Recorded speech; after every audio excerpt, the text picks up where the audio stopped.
श्रीराम समर्थ. प्राध्यापक के. वी. बेलसरे लिखित सद्गुरू श्री ब्रह्मचैतन्य गोंदवलेकर महाराज यांच्या चरित्रामधील पुढील भाग, भाग क्रमांक 97, बोधवचने व्याख्या. त्यातील पुढील भाग 201 नंबर.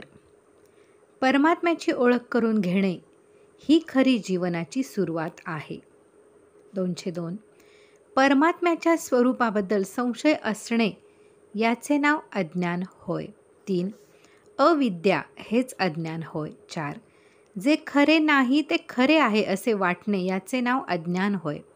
5. वासना मुळात नव्हतीच, आपण तिला आहे म्हटली की ती अस्तित्वात आली.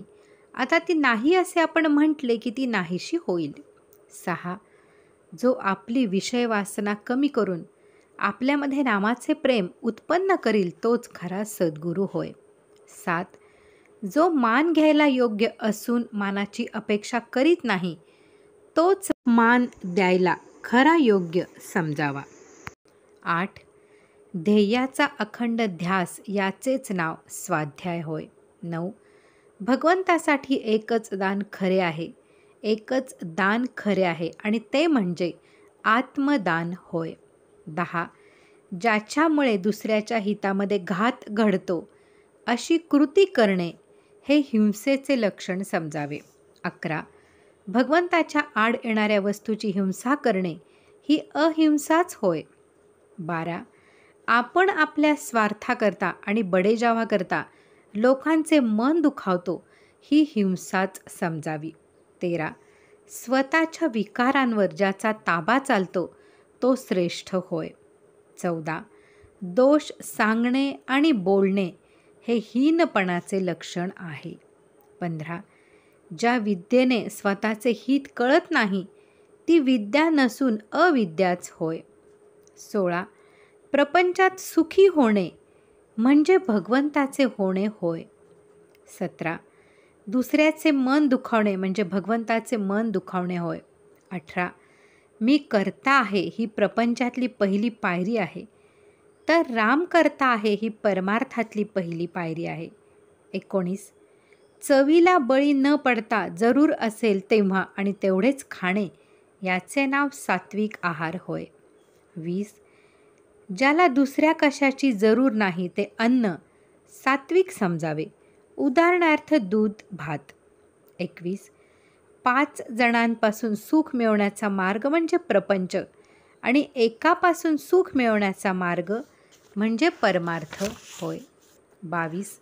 आपण प्रयत्न करीत असता भगवंत आपल्या मागे आहे ही भावना ठेवणे ही अनुसंधानाची पहिली पायरी आहे. 23. त्याग आणि भगवंताचे स्मरण हा यज्ञाचा खरा अर्थ होय. 24. निर्हेतुक कर्म करण्याने खरी सात्विकता उत्पन्न होईल आणि पुढे पूर्णाहुती दिली जाईल. अशा प्रकारे सर्वस्व अर्पण करणे याचे नाव यज्ञ होय. 25. मीपणाची आणि अभिमानाची पूर्णाहुती देणे हाच खरा यज्ञ होय. 26. देहाच्या संबंधी असणारी कर्तव्ये करणे हे शारीरिक तप समजावे. 27. वाणी जिंकणे हे वाचेचे तप होय. 28. वासना न ठेवता कर्म करणे याचे नाव संन्यास होय. 29. प्रारब्धावर देह टाकणे ही खरी संन्यास वृत्ती होय. 30. मला कोणी शत्रू नाही आणि मित्र नाही अशी ज्याची खरी वृत्ती तो सुखी. 31. सदहेतूने कर्म करणे याचे नाव परमार्थ होय. 32. बाह्य जगाचे जे आघात आपल्यावर होतात त्यामुळे आपल्या मनाची जी प्रतिक्रिया होते ती सुखाची, दुःखाची, अभिमानाची, कामाची किंवा लोभाची असू शकेल तिचे नाव वृत्ती होय. 33. आहे त्या परिस्थितीमध्ये चैन पडू न देणे हेच तर मुळी मायेचे लक्षण आहे. 34. ज्याला समाधान जास्त तो जास्त भाग्यवान होय. 35. पाणी गोठून जसे बर्फ बनते, बर्फाच्या आत बाहेर जसे पाणीच असते, तसे जो आत बाहेर भगवंताच्या प्रेमाने ओथंबलेला असतो त्याला संत म्हणतात.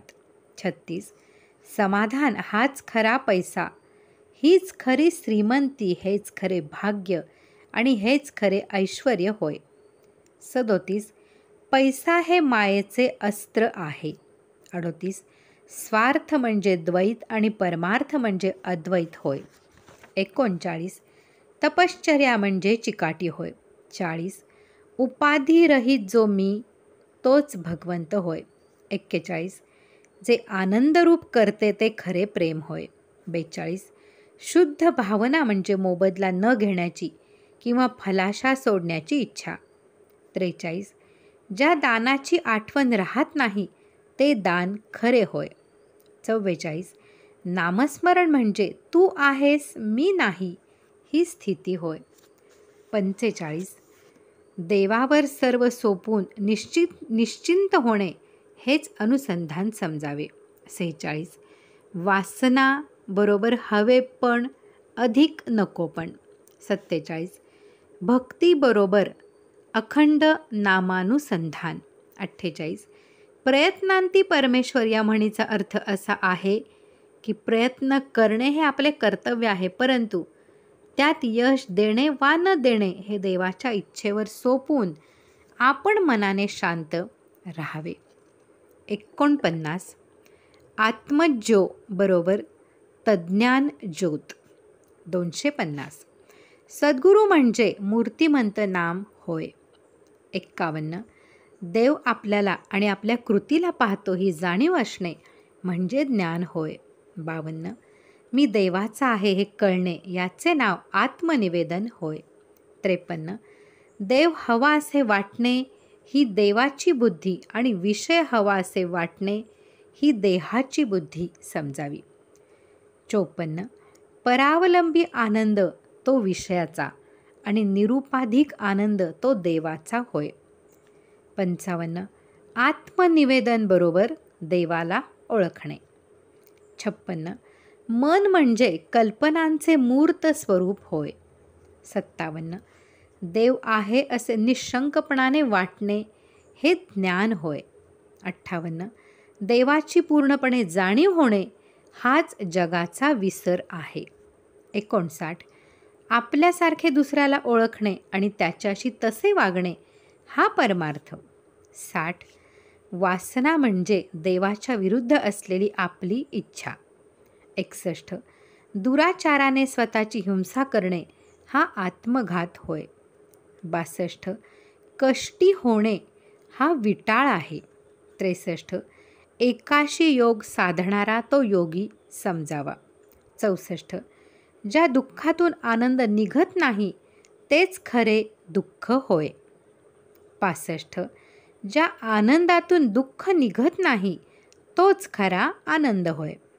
66 दुसऱ्याच्या हिताकडे न पाहता फक्त आपल्या हिताकडेच पाहणे हा स्वार्थ होय. 67 जो एकाचे अस्तित्व नाहीसे करतो तो नास्तिक होय. 68 परमात्म्याकडे वृत्ती वळवणे म्हणजेच भक्ती करणे होय. 69 उपाधिरहित राहणे म्हणजेच भगवत रूप होणे होय. 70 आनंदासाठी प्रयत्न करणे याचेच नाव परमार्थ. 71 जो दुःखात सर्वांना सुख देतो तोच खरे पुण्य करतो. 72 अंतरंगाची ओळख करून घेणे म्हणजेच आत्मज्ञान होणे होय. 73 देहबुद्धीच्या पलीकडे गेल्यावर जे ज्ञान होते त्यालाच आत्मज्ञान म्हणतात. 74 विषयाची विरक्ती झाली की त्याला ज्ञान असे म्हणतात. 75 कर्तव्याच्या आड येणारी प्रत्येक गोष्ट बाजूला सारणे यालाच विरक्ती म्हणतात. 76 अंतर्बाह्य परमात्मा दिसू लागणे हेच भक्तीचे लक्षण आहे. 77 आपल्या कृतीकडे भगवंत पाहतो ही जाणीव कायम ठेवणे हे भक्तीचे लक्षण आहे. 78 स्वतःला पूर्णपणे विसरणे भगवंताची प्राप्ती होणे. 79 सुखदुःख न बांधणे बरोबर समाधान. 280 अनन्यता बरोबर सर्व शक्ती केंद्रित करणे. 81 अनन्य होणे म्हणजे भगवंताशिवाय कोणतीही इतर जाणीव न राहणे होय. 82 अनन्य होणे बरोबर अव्यक्ताला जाणे. 83 सत्य वस्तू ओळखणे हा परमार्थ आणि असत्य वस्तूला सत्य मानून चालणे हा प्रपंच होय. 84. यज्ञ म्हणजे दुसऱ्याला अर्पण करणे होय. 85. भगवंताचे स्मरण करणे म्हणजे हवन करणे होय. 86. अभिमान नष्ट करणे बरोबर पूर्णाहुती देणे. 87. परमार्थ बरोबर भगवत प्राप्तीचा मार्ग. 88. सुख म्हणजे इंद्रिय गम्य शारीरिक समाधान. 89. आनंद म्हणजे आत्मचिंतनाने येणारे मानसिक समाधान. 290. भगवंताच्या नसतेपणाने उठलेले वारे म्हणजेच काळजी होय. 91. जो सहजावस्थेत राहतो तोच खरा योगी. 92. कोणत्याही स्थितीत कृती कायम राहणे हेच योगाचे सार आहे. 93. जेणेकरून समाधान भंगते तो मार्ग चुकीचा असला पाहिजे. 94. संतांजवळ जे समाधान असते ते आपल्याजवळ लाभले किंवा त्याची आवड उत्पन्न झाली म्हणजे संतांची प्रचिती आली असे समजावे. 295. अंतर्यामी स्थिर होणे, स्वस्थता येणे, सावधानता ठेवणे, दगदग सोडणे हाच परमार्थ होय. 96. फलाची आशा न करता सत्कार्य करणे याला भक्ती म्हणतात. 97. मोक्ष म्हणजे निरतिशय सुखाचा अनुभव होय. 98. मोक्ष म्हणजे जिवंतपणीच मिळालेली आत्यंतिक सुखाची स्थिती होय. 99. निदिध्यासाने आनंद बरोबर साक्षात्कार होणे हाच मोक्ष होय. 300.